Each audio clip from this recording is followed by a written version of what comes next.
नमस्कार, मैं डॉक्टर अजय हल्दर हूं और मैं एक गायनेकोलॉजिस्ट और एंडोपेल्विक सर्जन हूं। मैं भोपाल में मंसल हॉस्पिटल में हूं। इसके पहले मैं एम्स भोपाल और सीएमसी वेल्लोर जैसे संस्थानों में काम कर चुका हूं। आज हम बात करेंगे कि हिस्टेरेक्टमी किन किन कारणों में या किन किन परिस्थितियों में की जाती है। देखिए, इस चीज को समझने के लिए कि हिस्टेरेक्टमी किन किन कारणों में की जाती है, हमें थोड़ा बहुत जो शरीर में होने वाले पैथोलॉजीज या जो प्रॉब्लम्स है उनके बारे में समझना होगा। तो सबसे पहले जो हम इन प्रॉब्लम्स को डिवाइड कर सकते हैं वो बेसिकली दो टाइप के प्रॉब्लम्स हैं।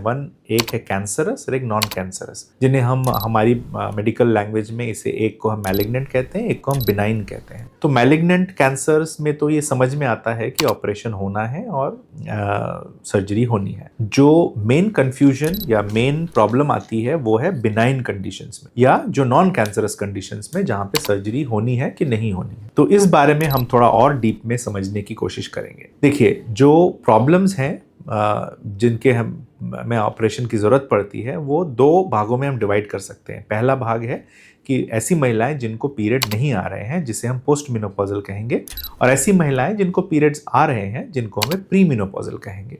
अगेन, पोस्ट मेनोपॉजल महिलाओं में जो कारण होते हैं ऑपरेशन के, वो कई दफ़ा स्ट्रेट फॉरवर्ड होते हैं, जैसे कि उनका बच्चेदानी का ढीला हो जाना और नीचे आ जाना।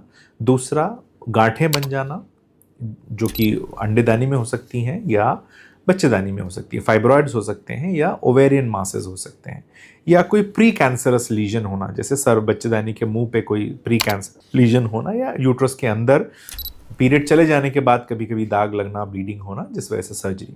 तो ये जो एक ग्रुप है, इसमें भी कई बार सर्जरी के कारण जो है स्ट्रेट फॉरवर्ड रहते हैं।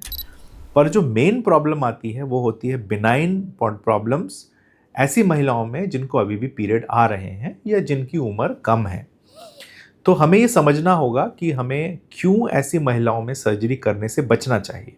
इसलिए बचना चाहिए क्योंकि अगर बच्चेदानी आपकी है और बच्चे हो चुके हैं, तो बच्चेदानी एक वेस्टिजियल ऑर्गन नहीं बन जाती। वेस्टिजियल ऑर्गन हम उसे कहते हैं कि ऐसा शरीर में ऐसा अंग जिसका कोई काम नहीं है, जैसे कि अपेंडिक्स। कई लोग ऐसा सोचते हैं कि अपेंडिक्स है, उसका कोई काम नहीं है, तो उसको हमें निकाल देना चाहिए। इस तरह बच्चे हो चुके हैं तो हमें बच्चेदानी को निकाल देना चाहिए, उससे कोई फर्क नहीं पड़ेगा। ऐसा नहीं है।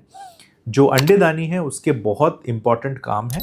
वो ऐसे हार्मोन्स बनाती है, ऐसे एस्ट्रोजन, प्रोजेस्ट्रोजन जैसे और कई हार्मोन बनाती है जो एक महिला को अपने नॉर्मल जीवन यापन करने के लिए बहुत ज़रूरी होते हैं। और आपको पता है, जैसे मेनोपॉज होता है, ओवरी अपना काम करना बंद करती है, तो महिला के लाइफ में कितनी प्रॉब्लम्स आती हैं, कितने नए नए बदलाव आते हैं।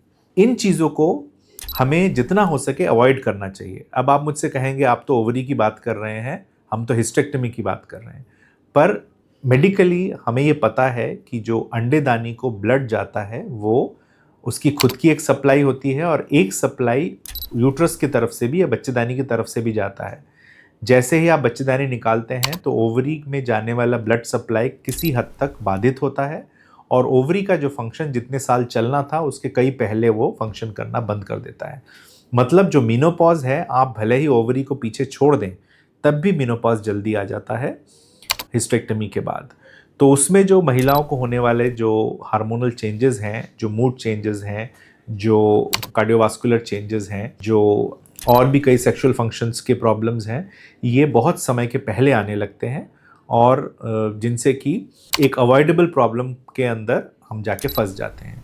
तो ऐसी परिस्थितियों में मेरा ये कहना है कि हमें ये समझना होगा कि हमें सच में बच्चेदानी के ऑपरेशन की ज़रूरत थी या नहीं। अगर बच्चेदानी के ऑपरेशन की ज़रूरत नहीं थी तो हमें उसे अवॉइड करना चाहिए, बिकॉज इसके परिणाम में हमें बहुत कुछ प्रॉब्लम्स भी आ सकती। और इसके अलावा मैं आपको ये बताना चाहता हूँ कि कौन कौन से कारणों से हम साधारणतः एक मेंस्ट्रुएटिंग वुमेन में सर्जरी करते हैं। तो सबसे कॉमन कारण है फाइब्रॉइड्स, बड़ी बड़ी गांठें हो जाना, जिससे पेशेंट को पेन, ब्लीडिंग और कम प्रेशर सिम्टम्स जैसे कि पेशाब में दिक्कत, पेशाब की थैली का बार बार इन्फेक्शन होना या पेशाब रुक जाना कभी कभी, या फिर एक्सेसिव ब्लीडिंग। दूसरा है एब्नॉर्मल यूट्राइन ब्लीडिंग, जहाँ पे अकारण पीरियड्स में बहुत ज़्यादा ब्लीडिंग होती है और बहुत सारे कारण ढूंढने के बावजूद भी हमें कोई कारण नहीं मिलता, और वो दवाई से भी रिस्पॉन्ड नहीं करती हैं महिलाएं। तब कई महिलाएं चूज़ करती हैं कि वो बच्चेदानी को निकाल दें। पर बच्चेदानी निकालना ही इकलौता ट्रीटमेंट इस परिस्थिति में नहीं है, और भी कई हार्मोनल ट्रीटमेंट हैं जो किए जा सकते हैं।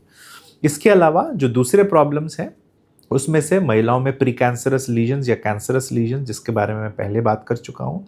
आजकल एडिनोमायोसिस और एंडोमेट्रियोसिस बहुत ज़्यादा बढ़ रहा है, जहाँ बच्चेदानी में ऐसी गांठें बन जाती हैं जो फाइब्रॉइड से अलग होती हैं, बट वो बच्चेदानी को बड़ा कर देती हैं और बहुत ज़्यादा ब्लीडिंग और पेन कराती हैं। एंडोमेट्रियोसिस एक बहुत ही सिम्टोमेटिक डिजीज़ है जो अंडेदानी, बच्चेदानी और लैट्रिन का रास्ता, इन सबको इतना ज़्यादा चिपका देती है कि मरीज को ब्लीडिंग के अलावा यूरिनरी और मोशन रिलेटेड या स्टूल रिलेटेड प्रॉब्लम्स भी शुरू हो जाती हैं। ऐसी परिस्थितियों में मजबूरन हमें यंग लोगों में भी बच्चेदानी निकालना है और समटाइम्स अंडेदानी निकालने तक की नौबत आ जाती है। तो मेरा आपसे बस ये कहना है कि अपनी प्रॉब्लम को समझें, उसके बारे में पूरी जानकारी रखें, अपने ऑप्शंस को समझें, क्या क्या आपके पास ऑप्शन है। आपने बीमारी समझ ली, पर ट्रीटमेंट ऑप्शन भी आपको समझना है कि क्या हम इसको फॉलो अप करके या इसको मेडिकली ट्रीट करके या छोटी सर्जरी करके, जैसे पॉलीपेक्टमी कर दी, मायोमेक्टमी कर दी, हिस्टेक्टमी कर दी, इनमें से कौन कौन से ऑप्शन आपके पास हैं और कौन कौन से ऑप्शन आपको चूज़ करने चाहिए। और एक और बात मैं आपसे ये कहूँगा मेरे इतने सालों के प्रैक्टिस के बाद, कि आपको अपने ऑप्शंस अपने हाथ में रखने चाहिए। आपको अपना डिसीजन खुद लेना चाहिए डॉक्टर की सलाह से, और ऐसी सलाह से जो रिलायबल हो, जिससे कि जो उसके परिणाम हो उसमें आपका भी पार्टिसिपेशन हो और आपकी फैमिली का भी पार्टिसिपेशन हो। इन सब के साथ मैं आपसे कहूँगा कि अगर इसके फर्दर आपको कोई इन्फॉर्मेशन चाहिए तो आप मुझे कमेंट कर सकते हैं, मैं पूरा आंसर करने की कोशिश करूँगा। आज के लिए धन्यवाद।